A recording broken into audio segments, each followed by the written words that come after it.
So, Sarah, what's your record for the longest you've ever stared at the sun? I would say maybe like a couple seconds. Like, Are you going to try to pump those numbers up before we start? I gotta go through a training arc where I go outside and I stare at the sun, start at sunset, work my way up to noon. I feel like you're not really putting 110% in there if you haven't tried to beat your personal best. What was the record? I put this in the chat. I Googled, what's the record for the most time anyone's ever stared at the sun? Yeah, here we go. 1 hour and 30 minutes. An hour and 30 minutes. I have to get to an hour and 31 minutes, and then I'll be ready. Then I can really method act this character. Achieved by Sri Narayan of India in May 2025. So this is a really active record. People are still beating to this day. This isn't like someone in 1406 was kicked in the head by a goat and they were like, I don't have anything else better to do but stare at the sun. Yeah. So why are we talking about the sun?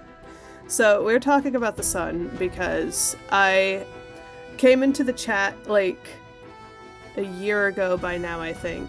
And was tentatively hey, what if my character, stared at the sun in this strange courage biome thing we're working on and, got cosmic powers from it? And Austin was just like, fuck yeah, baby, let's go!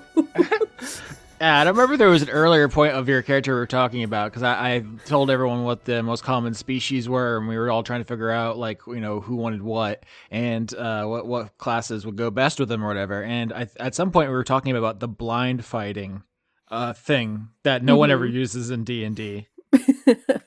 And it was if there ever was a chance to use it, this would be the one. So that's how it came together in my mind. But like you said, it's been over a year, so... Yeah. My character went through a couple of iterations for the upcoming campaign because the only thing I came in with was I wanted the sun to be my patron because I wanted to play a warlock.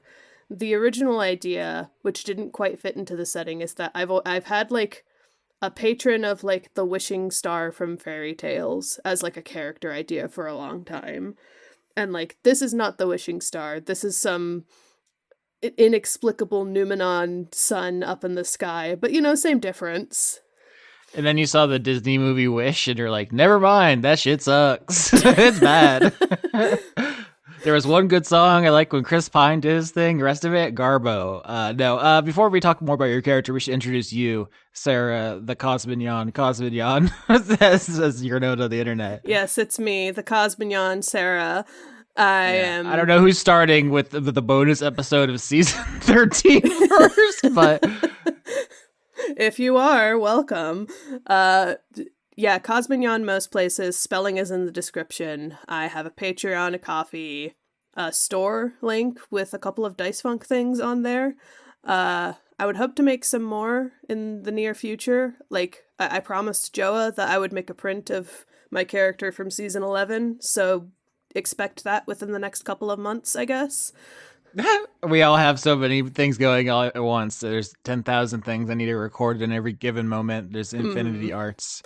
It never ends. There's never going to be a time where I finish a podcast and I'm like, phew, I finished. I'm done. They're all over now. Every day, I make a list of the things that I need to work on for my art. And I swear to God, the list is always at least 4 things long instead of just 1 or 2. I'm never done. I'm always working on a comic or an illustration or something from my store. And I love working on them, but sometimes I am just I wish that there were 25 hours in a day and that extra hour could just be for me laying down on a bed doing nothing. I do get so sleepy. I feel like I'll probably, by the time the audience hears this, we'll have explained more about what we're doing this season, so we don't need to go into all of it now about the 7 character episodes that are coming out all at once or whatever. I don't know how we're going to stagger all this. It's a lot of content, but I think at this point, the basic shape of what we're doing should be pretty clear. You're going to be on what we're calling the courage side in the setting of New Leon, or we can say New Leon, whatever you want. I don't know what kind of accents your characters are going to have.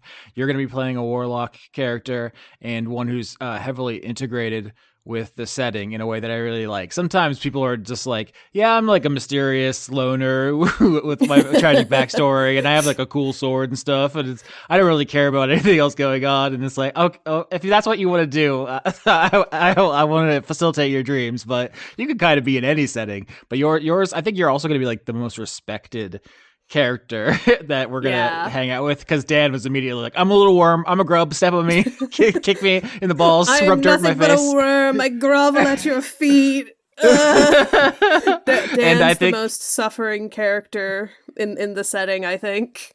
yeah, and I know Skitch is gonna be like a relatively normal guy. He usually plays the straight man in every sense of the word, which is fine. That's as important, barometer for like all the other characters. Mm-hmm. But as we're going to get into, I think your character is going to be like beloved, like 100% approval rating. Maybe we'll see if you fuck it up. That's always possible. But tell us about your character. I don't know where you want to start. So I guess I'll start with like I already set that like the original character concept was like a character that like is a warlock whose patron is the wishing star. I had to move that into this setting, which is the sun Numenon of New Leon. And then I also had to change my character's species because the wishing star character was a tiefling, because I thought it'd be interesting to like have that dichotomy of like a giant force of good and like one of the quote unquote evil species in D&D. But because this setting, like Austin has a very clear idea of like what like creatures and people live in the setting, I decided to go with a goose because biome like made of people who are courageous, who are basically like knights in shining armor. I was like, that makes me think of fairy tales, and that makes me think of Mother Goose. So my character is a goose aarakocra warlock, and her name is Lady Lin, or just Lin, but most people call her Lady Lin. Lady Lin does roll off the tongue. That's fun to say. We Lady talked a lot, Lin. me and Dan, about how hard it is to name things, and you're always like, I don't know, crumpets, bumbo, I don't know what to call it. So when you do say something and it hits smooth, oh man, mamma mia, that's good. When you can just say Lady Lin, and it's like, yeah, Lady fuck, man, Lin. we nailed it. That's really good. A lot to unpack there, though, because it's funny you mentioned tieflings. There used to be a time in D&D culture where a bunch of people were really mad about how common tieflings were. They're like, oh, it makes the setting like too goofy. Tieflings should be really rare, blah blah blah. And then we fast forward 15 years, and we've gone so far beyond that. Like if you show up and your character has like like angelic parents and heterochromia, and like your village was burned down, and then you're like possessed by an evil spirit, people are like basic. That's like some basic D&D shit. Get out of yeah. here. We've experienced an arms race in like character specialness to where, if anything, it's like be more subversive to be like, yeah, I'm John Smith. I was a normal fighter, and I'm out to get treasure. That people are like, whoa, fucking retro. So that's a little digression about tieflings, but I actually do like that I'm being more restrictive. I think when I started the show, I was like, anybody can do anything. Leon's like, I'm a fucking duck. Like it took a while, but literally he was a duck, and I didn't stop him. It was not an anthropomorphic duck, just a normal duck. Just a And normal duck. I'm in my authoritarian phase. Mm-hmm. I'm in my putting down the law era, and I'm like, no, this is the culture. Like, be involved in this. This is what we're doing. You're all siblings, or you're all in the same organization. That's like how I'm going to be for a while. Maybe I'll undergo some sort of character development and change that again. But yeah, I did think it was interesting if there was a limited pool of people and how they interacted. We narrowed in on heraldry, like heraldic beasts, which a lot of birds, a lot of cats. So tabaxi and aarakocra are natural. It's interesting you went with goose because obviously the most common heraldic bird is the eagle, and I expect we'll be seeing some eagles. But do you have anything in mind about your specific bird choice? Because geese have a reputation. Canada geese are bullies and so forth. Are Uh-huh. you thinking of your character as being aggressive, or is it like ironic? It's more of like playing to the type. I decided to go with a goose because one of my stated goals for this season, which I've probably said on air once or twice before, like in a more general sense, is that I want to play a character who's a bitch. I want to play a character who's mean, and like geese have this reputation for nipping at people and chasing at them. And I was like, that sounds like a good animal to go with. Like if I'm picking aarakocra anyways, like I have my D&D Beyond sheet open, and I have not like I've done a couple drawings of Lady Lin, but the icon I have for her sheet is just the goose from Untitled Goose Game wearing a crown. Yeah, you're gonna cause problems on purpose. I mean, we have a lot to say about your character, but just to zoom out to you as a D&D player, you've played a number of characters on the show before, and you're usually a pretty nice, reasonable person. You know, Gladys was a pretty nice, reasonable person. Lily and the Dryad, pretty nice. I'm curious, is this going to be difficult for you? Are you gonna, pulling out all the stops? Are you gonna have to be like, hitting a Red Bull before you get on the recording to get in to the headspace? I definitely feel like this is going to be a challenge for me because, like, a lot of me playing, like, nice, like, even-headed, reasonable characters is because I want to make the choices that feel, like, good in the moment. Like, I want to make the good decisions. I want to be a good person. But, like, I want to shift that slightly because Lady Lin is not trying to cause problems on purpose. She's not like an agitator, but the things that she thinks are good people things are shifted away from my personal moral compass, I guess. You're gonna cause problems on purpose for pumpkins and big monsters. Yes, I'm going to use my cool like magic and smite all the gourds in all of the pumpkin land. Smite all the gourds. I don't know, something about that phrase really hit me. Do you have like a religious bent to it? Like, I know that you're a warlock. Obviously, you could have went cleric. You could have gone paladin. In this particular setting, anyone who has magic is getting it from the sun. Can you speak to like why a warlock? Is it just a Eldritch Blast thing? What's going on there? I think mostly warlock. I picked it because like I wanted to play like the fast and loose, like you have like a million cantrips style magic Mm-hmm. because I've never played a cleric before, I don't think, and so I neither a paladin either, and I just both of those were not as interesting to me, I guess. There's no Mm-hmm. like uh clear A to B logic that I can cite. I just think warlocks are cool, and I think worshipping the sun is a very warlock thing, I guess. There doesn't need to be any special reason for it. You could worship the sun as a druid. You could worship the sun as a ranger. You could all make it work. I was just curious because you and I were talking about what your spellcasting focus would be, and I think we were kicking some ideas around in the chat. And someone said, like what about a book? Like a way that a lot of religious people have their spellcasting focus be like the Bible of their religion or something. You're blind, obviously. We could have even gone with a Braille Bible. I don't know if we've how specifically we've addressed that yet. We'll get there. But I was We'll like, get there. this doesn't really seem to me like a book kind of faith. We've done that before. The Mm-hmm. riddle church had all its riddles in the riddle book and so forth. I wanted to go with more of a gut feeling kind of spirituality, and so I think warlock makes more sense than a traditional cleric.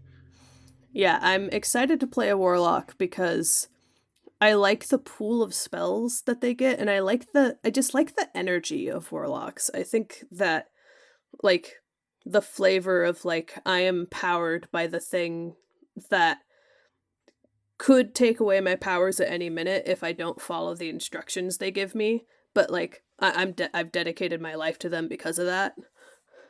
We keep talking about warlock, but looking at your sheet, you have 5 levels in warlock, 2 in fighter because we're at level 7. Do you want to Mm-hmm. speak to that split? Yeah. So when we talked about Lady Lin being blind, the first thing that Austin brought up is I could use the blind fighter like feat. Let me look at my stats and Yeah, is it a shit. fighting style? Fighting style, blind fighting. Because he was basically like, if you want to have like a blind character with like the blind fighting benefit, you should like organically have the fighting levels that build up to that, which I think you get fighting style at level 2.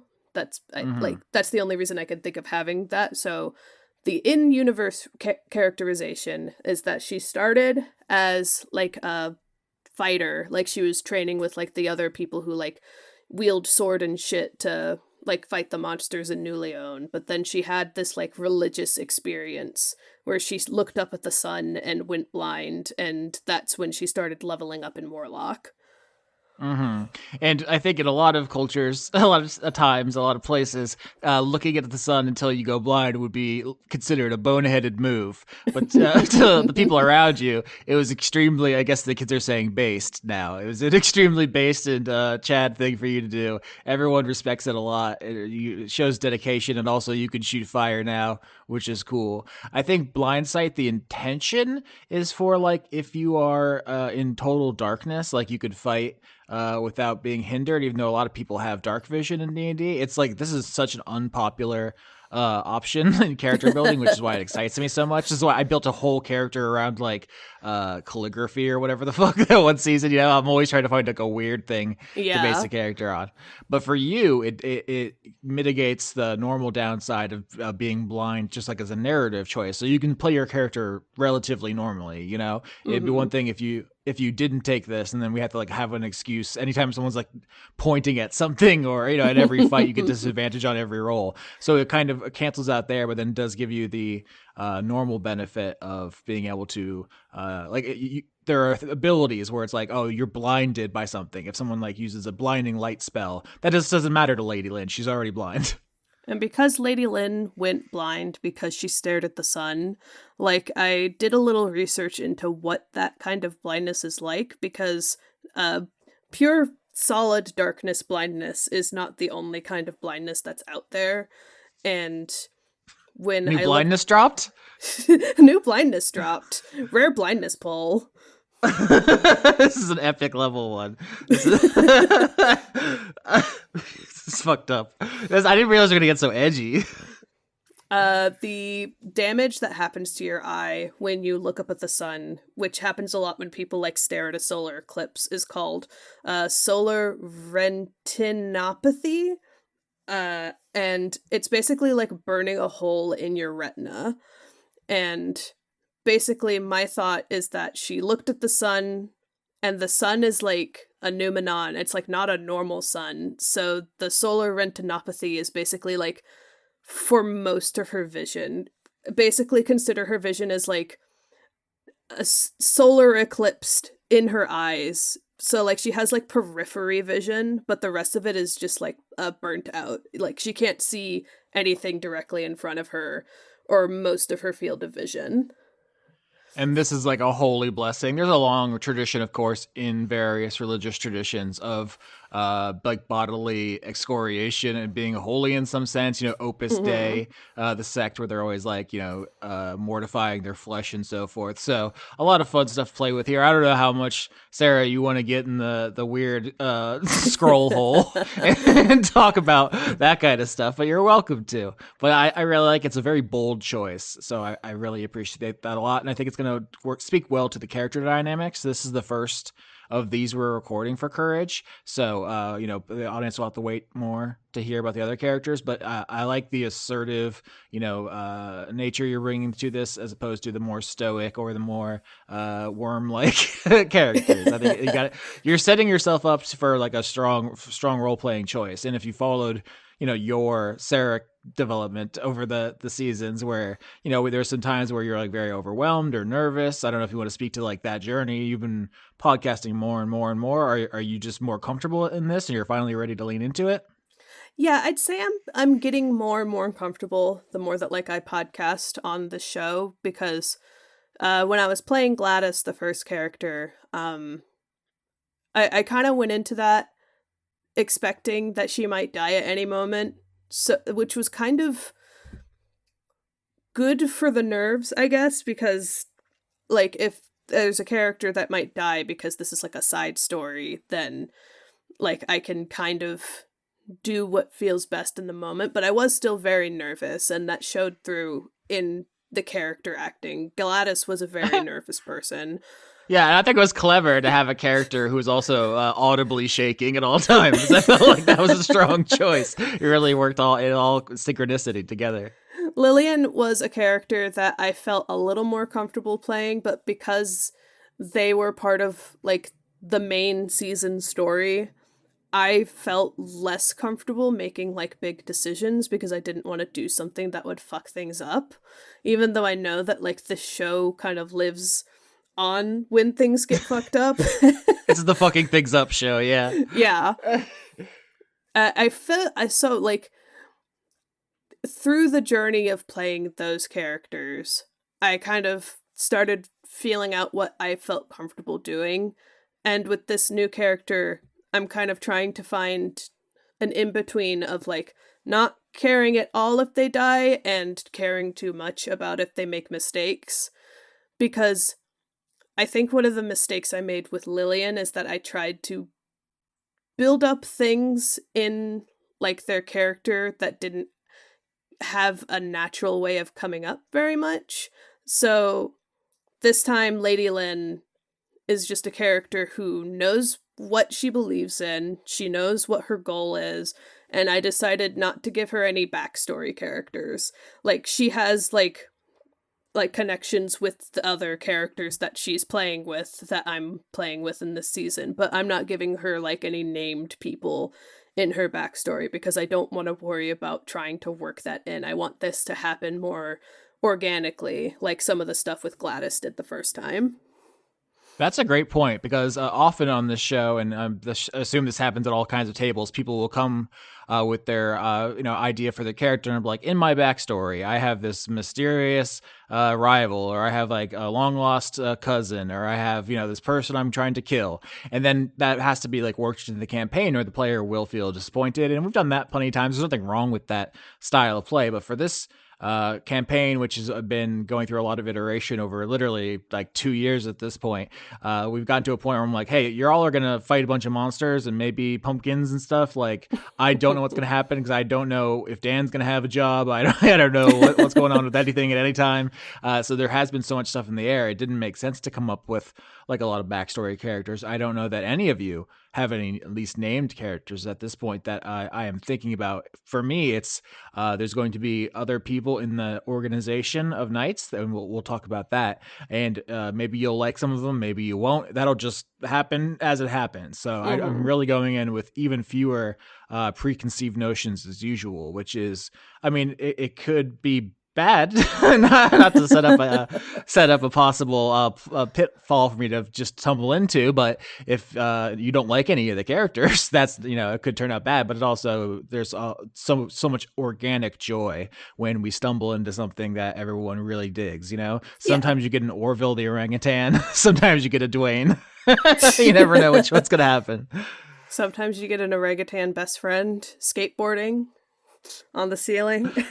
Pop Shovets hitting the bong or whatever Orville's up to it all the time. But yeah, so with the Knights organization, there's like 10,000 things we need to talk about. I feel like I'm bouncing around, but I just brought that up. We were workshopping names for the group you're in because I was like, oh, it's basically like the Knights of the Round Table. You go on quests, people like you have powers and so forth. But the problem is that there's a bunch of different sun words, and some of them are fun to say. Some of them have been tainted by a pandemic. Some of them,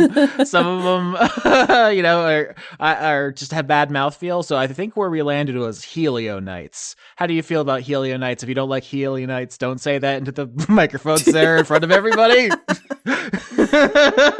I think of the options that you guys came to, I think Helio Knights is a good one.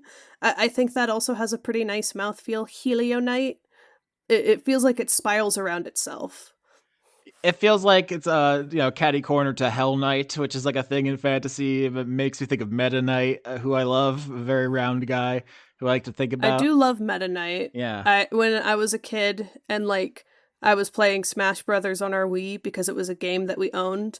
I didn't recognize most of these characters except for maybe the Mario Brothers, but Meta Knight was my favorite because he could do a hurricane attack.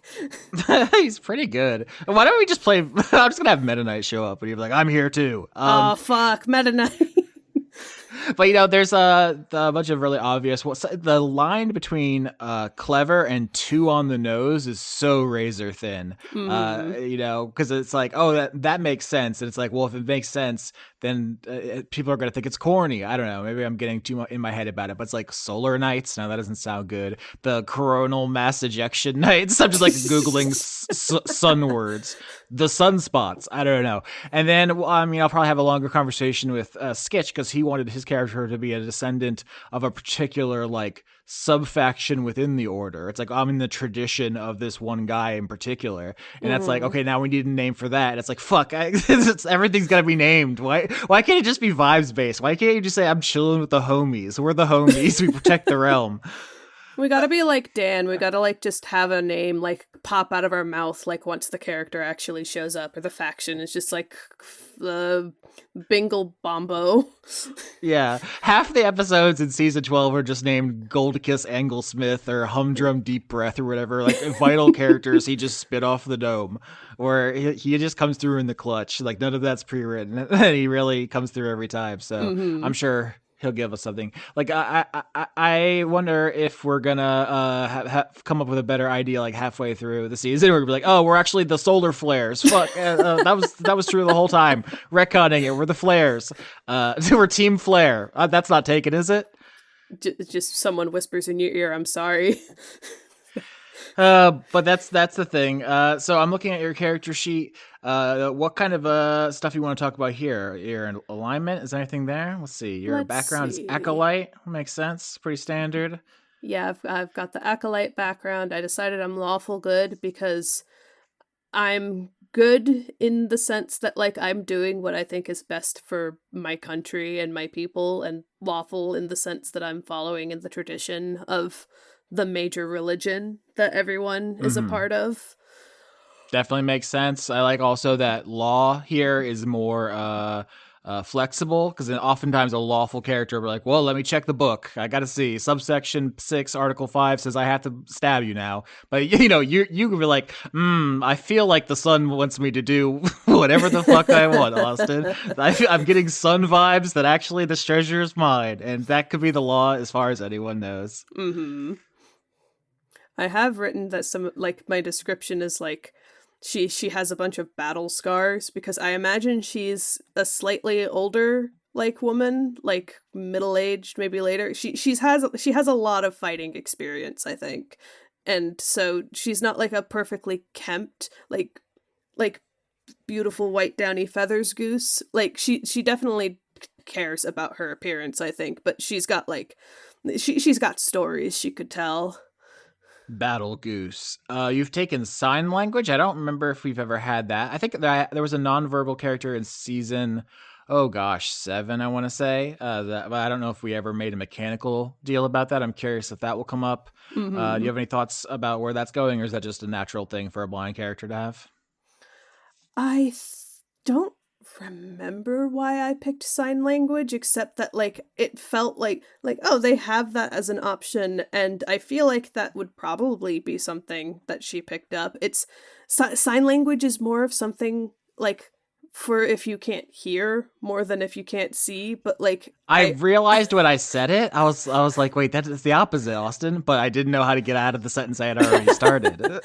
so she That might happens sometimes. that might need to be something that I have to double check because this character sheet I made the first character sheet like a year or two ago, and then just recently I went into D&D Beyond and I unclicked all of her levels and then leveled her back up like level by level to keep track of all the spells that she has, because something that happens if you try to like make a character's like spell sheet by just she's level 5 warlock, let me pick all of her spells, is that they overlap with everything else. Like she has warlock spells, she has eldritch invocations that have different lists of spells, she could take feats that also have spells, she has a spell I think for being an aarakocra that's like wind gust or something, and like the first sheet just had like all these duplicates, and I just needed to have a fresh start closer to when the season was actually starting, and I think sign language was probably a carryover from that. That's why my season 13 character does one thing: shoot bow. That's the only thing I'm gonna do. You want to talk to me? Bow time. you Oh want yeah, to your you want to character fight? who Bow. shoots bow with poison. That's all she do. Yeah. I see you've also got calligrapher's supplies. Anything you're thinking about there going in, or is that just saw a tool, grabbed it? I think calligrapher's tools felt like the most fitting out of like the tools that you can pick to like have as like a proficiency, because like she doesn't seem like the type who would be like taking like a game proficiency like chess or whatever. Like maybe she still does calligraphy like just based on vibes, and it turns out all right because she lets the sun guide her hand. Mhm. Yeah, there's probably a lot of really interesting things to be done about drawing, looks like, what things look like from her perspective. Although, no one can depict the sun. Or this is such a fascinating question, because a big lore point is that you basically physically can't look at the sun without going blind, right? It's like that powerful. It's not like a star in our universe where it's a ball of hydrogen. It's like literally some kind of eldritch unknowable like force thing. But Mm-hmm. if anyone could depict it, like the closest that a person could come to seeing the sun is like what you would draw. And like and you could hear in my mind like the gears are turning as I'm realizing like you found a loophole to the thing where I was like, no one's allowed to know what it looks like, but you kind of can get the closest. So I'm curious if anything will come of that. I have a vague recollection of what it looked like right before it burned into my retina. Like every day you like try to draw it again, and then you get closer. Like, no, it's not right yet. Someday you'll depict it perfectly, and then something unbelievable will happen. I don't know yet. It's yeah. That's a fun angle. I like that because like as an artist, it feels like I'm trying to capture things like as I see them in my head all the time. Like having a character who has some kind of thing that can relate to that makes it easier to roleplay. Mm-hmm. Now, as an warlock, obviously Eldritch Blast is the best thing anyone can ever be doing. Always be blasting. Mm-hmm. But you also Always be blasting. but you also have those fighter levels, and you have Shillelagh, which means you can bonk people if you want to bonk. Oh, are you thinking about like your combat rotation, or like Yeah. what you're gonna prefer? Yeah, so because of the way that I set up my character sheet, like I did took the two fighter levels first, and that gave me like my normal proficiencies. Like I'm proficient in all the armors and shields and martial weapons and shit. And then taking the warlock's levels, like I had to like look into my inventory and like check my weapons and be like, well, I'm not really going to be using lances and like great like axes or whatever the like default D&D Beyond fighter weapons are. So I switched, I think, two default fighter weapons out for two default like uh warlock weapons, I think, or so at least like normal weapons that aren't like something that would be out of place to be in her character Mm-hmm. sheet, because I wanted her to have a quarterstaff so that she could like use it kind of as like a walking stick, but not like one of the like like it's not like a medical aid walking stick that has a specific function, but it's like a cool quarterstaff that you can use to like slap on the ground and be like, "Hey, I'm gonna hit you now." So yeah, it's curious because obviously a blind character would easily be able to incorporate a walking stick into their thing. That's like Daredevil, the comic book character's whole thing, Mm. basically. So like that's absolutely a thing. Do you know the origin of shillelaghs as a thing in D&D? Why that's a word that recurs? No, I don't actually. I just know that you guys use shillelagh like whenever someone has it available. It's just like, okay, I'm gonna equip my default shillelagh onto my sticks. Yeah, so shillelagh, I think, is an Irish word for like a walking stick, and I believe the story is that when they were colonized by the British, the colonizers made carrying weapons illegal because you don't want the Irish revolting and killing your evil soldiers or whatever. So to get around that, Irish people started carrying around really like walking sticks with really heavy ends, which they could say like, "Oh, this is just my walking stick, nothing here, sir, officer, don't mind me." But then they can just crack your skull clean open with it. It's a kind of a symbol of like Irish resistance. So when Gary Gygax was trying to make druids, which are based on Western European folklore, he was like trying to like give druids a weapon to fight with, and druids' whole thing was they can't touch metal, they can't wear metal armor or have like swords. So like, what weapon would a druid fight with? And now it's shillelaghs, like these wooden walking sticks imbued with like druidic magic. Shillelagh is a spell in the game which makes your staff more powerful for bonking. And so that's what that whole thing is. It's like, oh, I'm just a little guy, call an ambulance, but not for me. And then you smash him in the face. So yeah, it's curious that you're saying that this isn't a walking aid. Everyone, like, is it everyone in town know? Like, oh, she doesn't need that. That's her ass whipping stick. That's for beating.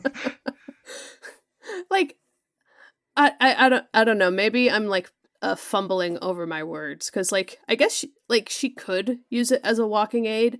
Like I just didn't want to imply that it's like one of those very specific ones that are like white with like the red stripes on them, because I have loose accumulated knowledge about medical aids and stuff because I try to keep on the ball about that. But like she could use it for walking. She could like use it for like general like getting around stuff, but also yes, it is her whooping stick.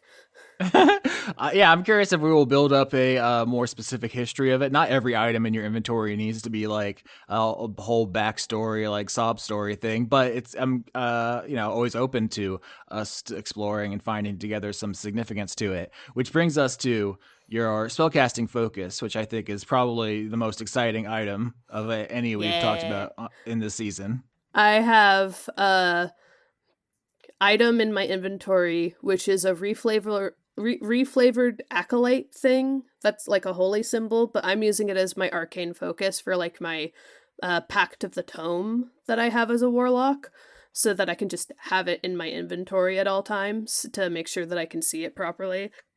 And I'm gonna try to pronounce this. Chapelet du Soleil. I think that's how you say it. I took like 3 years of French. I took Spanish, so you're on your own here. I don't know, but we were talking about what kind of spellcasting focus you would have. Like I said at the beginning, or like I don't know if a book feels right for it. A wand, a staff. I don't know. Well, and then you went through a couple of ideas, and I think this was a really cool one. Chapelet is prayer beads in French, so they're prayer beads of the sun. They're a long string of prayer beads that Lady Lin wears on her person at all times. And if you look at them, they're probably like, they're either like orange yellowish or maybe more of like a opalescent kind of texture. Mm-hmm. But she uses that as her arcane focus, and whenever she casts a spell, one of those prayer beads will glow, and like each one has the knowledge of a different spell in them. And the more powerful she gets, the more spells she gets, that thing gets longer and like more ostentatious, I guess. Exactly. So the thing that makes you a Helionite, which makes you like an aristocrat of the society with like status and privilege and so forth, is because the sun gave you a gift. Do you have a specific like timeline of when that happened? Were you just like chilling in New Leon normally before this happened, or was it like immediately? Like what's the order of operations in your mind? The order of operations in my mind is she grows up in New Leon. She trains as like a normal fighter. She's been on the field for a while, like slaying monsters. She has her religious experience where she stares up at the sun for an hour and 31 minutes and probably passes out from that because I think that would hurt. Yeah, no, it Just seems gonna bad. swing a wild guess.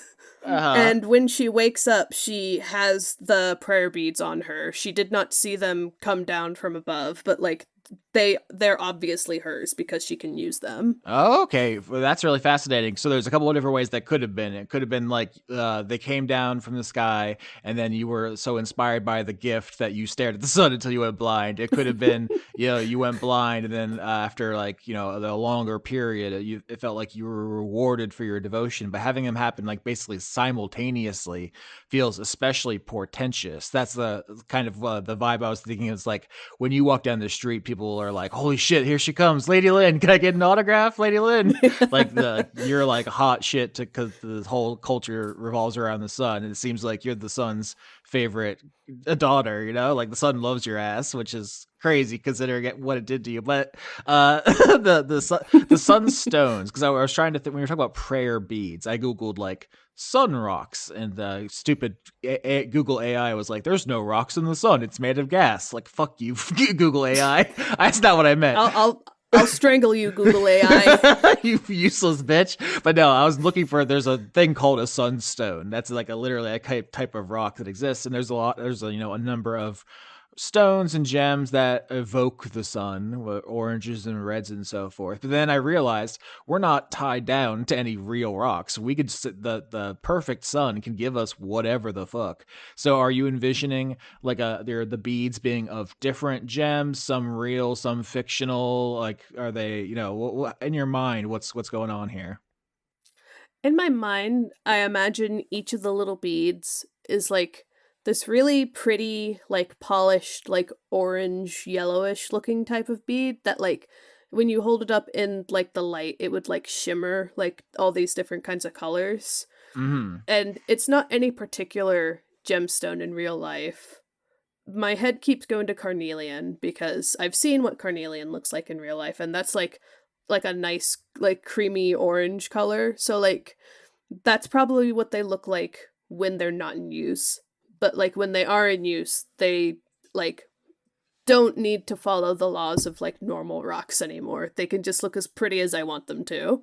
Exactly. So you're walking around town with your beads, like doing the thing, because the purpose of prayer beads is like as a reminder. It's a mimetic device for like whatever rituals or prayers you have to say. I don't know currently what kind of import you're going to give to them. Feel free, but like people see them and they know immediately. They're how much authority it gives you, and I bet like probably kids in the neighborhood like make their own like beads or whatever to try to like imitate you. You're like starting a trend. It's like the most iconic thing that I've yet conceived of in this setting.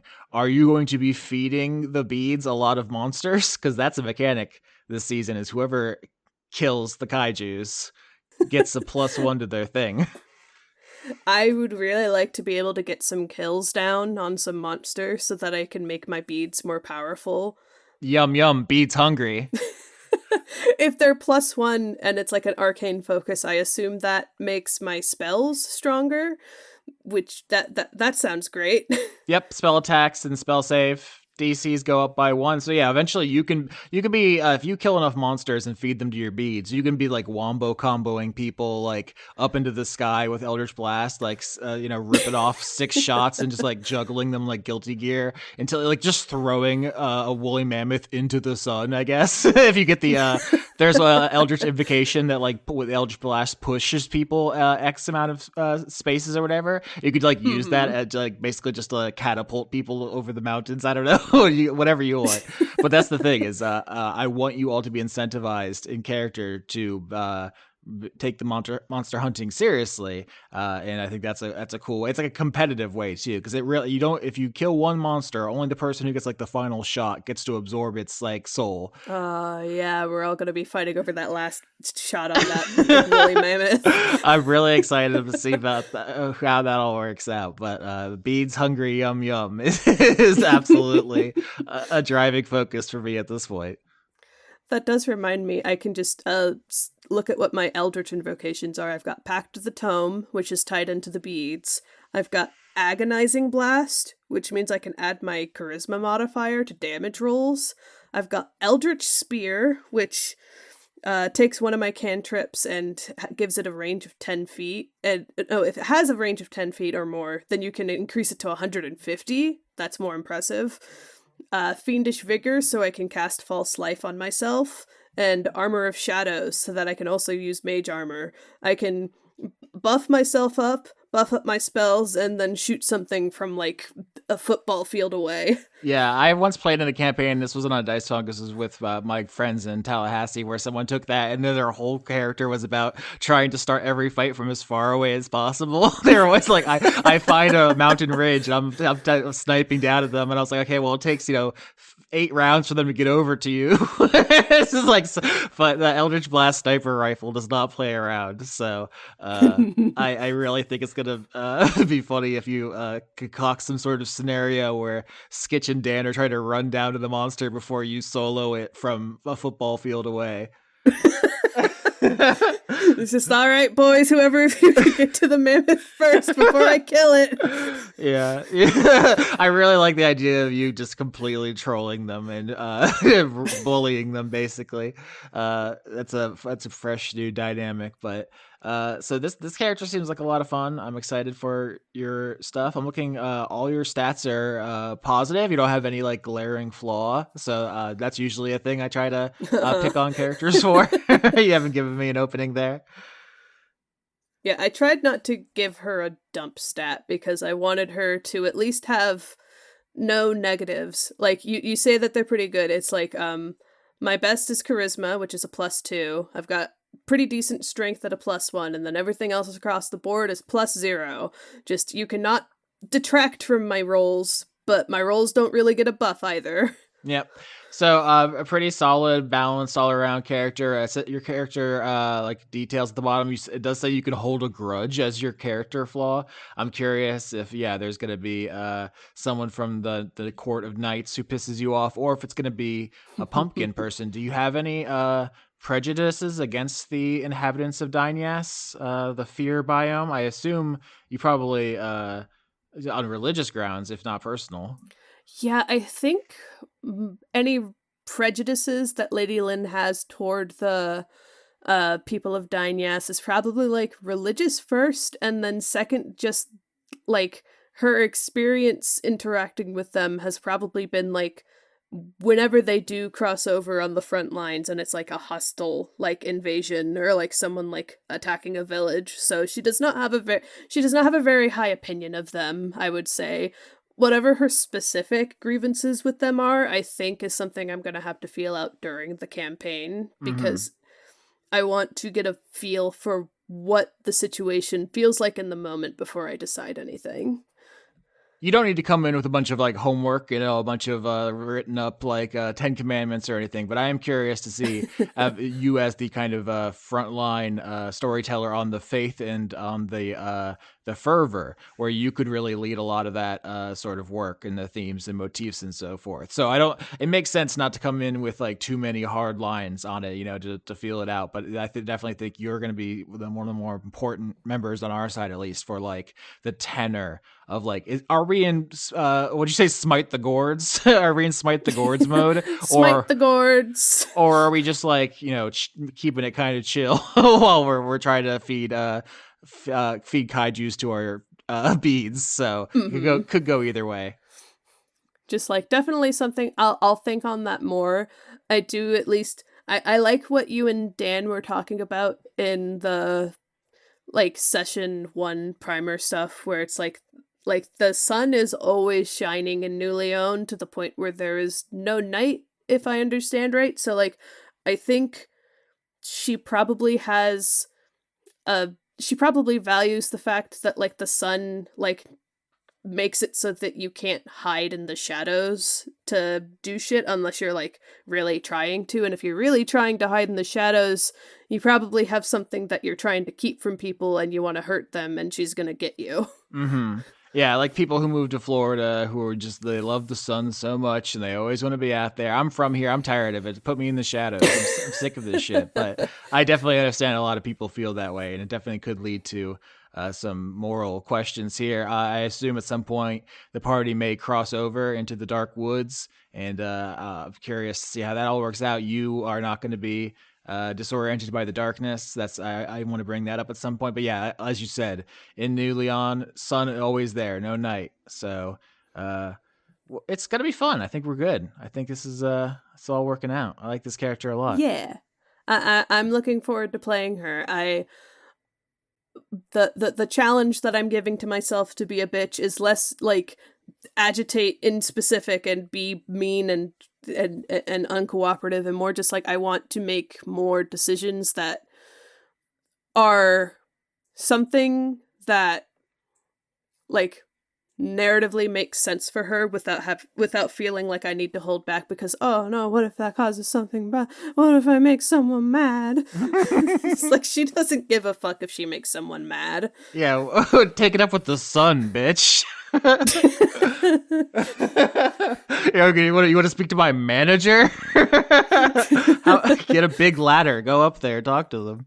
I think the only other thing I can think of is that when I was at the very beginning, when I was starting to like brainstorm this character, Dan, I was talking to him trying to brainstorm it, and like I think the character dynamics will be very interesting because Dan's runty little guy, I think his name's Runt, I think, he pisses her the fuck off. I don't know how she feels about Skitch's character, but like that, hopefully that will bring a balance to the dynamics so that she doesn't hate everybody. she thinks Runt sucks, and we could get more into that after Dan's described his character.